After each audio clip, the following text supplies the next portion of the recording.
যুক্তরাষ্ট্রের টেক্সাসে আকস্মিক বন্যায় মৃতের সংখ্যা বেড়ে দাঁড়িয়েছে ৪৩ জনে।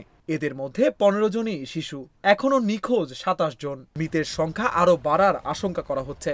টেক্সাসের গভর্নর জানান, তাদের উদ্ধারে সর্বাত্মক চেষ্টা চলবে, তবে কোনো ধরনের পূর্বাভাস দেওয়া হয়নি বলে অভিযোগ স্থানীয় কর্তৃপক্ষের। বার্তা সংস্থা রয়টার্স এ তথ্য জানিয়েছে।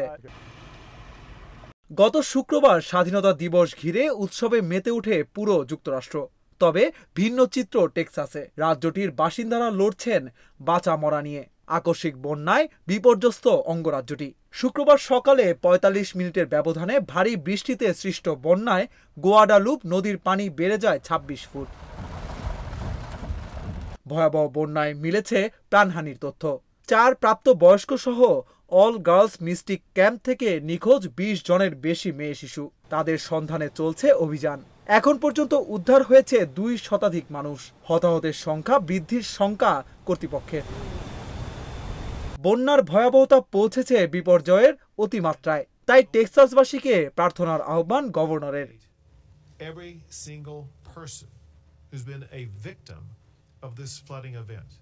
গুয়াডালুপ নদীর পানি বাড়বে কিংবা বন্যা হতে পারে, টেক্সাসের কাউন্টিগুলোতে এমন পূর্বাভাস দেওয়া হয়নি বলে অভিযোগ স্থানীয় কর্তৃপক্ষের। এ কারণেই যথাযথ পদক্ষেপ নেওয়া যায়নি বলে মত তাদের।